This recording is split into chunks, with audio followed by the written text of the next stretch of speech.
everybody, it's Mark Klose from KHITS 96. We're back with our buddy Mike. There you go, brother. Good to see you. From Weber Chevrolet, and today we're going to talk about filters, and Mike's going to show us what it's all about. Easy stuff, Mark. What we're talking about is everybody's looking for fuel mileage. Everybody's looking for efficiency, and the most kind of overlooked device on the car is the air filter. I've got lights that come on for low oil, low coolant, but I don't really have a sensor that turns on for air filters. That's why I'm so proud of these guys over here. This week they've got me some really good examples of cars that came in with relatively low miles, and the air filters are just disasters. Located most times on the left or right side of the car. I've got a big old box. In the old days, I used to have chrome, big old air cleaners, and you'd take a little wing nut out. Those days are gone. Right. I've got to have it back over here remotely because it controls a lot of things.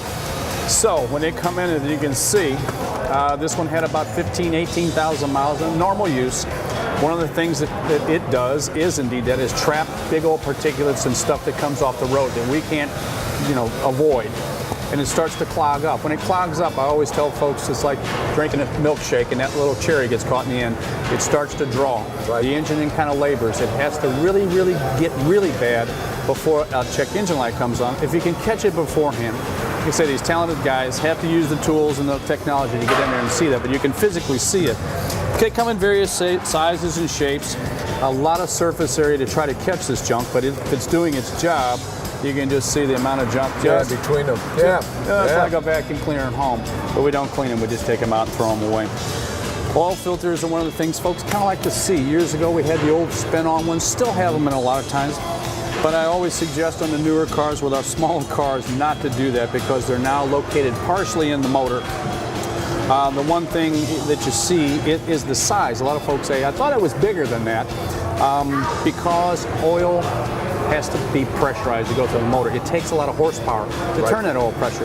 So what they've done is they've changed the logic on that and reduced the size of the pump, ergo we reduce the size of the filter. Wow. That's why this guy has to be thrown away. You don't take them out and clean them. I've just cut one apart to show you kind of what's inside there and the junk that it catches.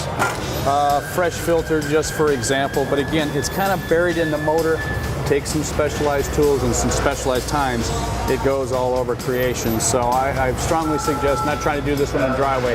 Give my guys their due. They get very, very good at it. Yep. We can get you in and out quick and fast. Most overlooked filter on most of my new cars nowadays is just like the furnace filter at home. On your air conditioner, I have a HEPA filter that's inside the cabin now. When this starts to clog up, the air conditioner becomes a little less effective. When it gets clogged up, it's most overlooked filter. Noises associated with the air conditioner not doing good. HEPA filter is the first thing we check. So that's our big main three filters.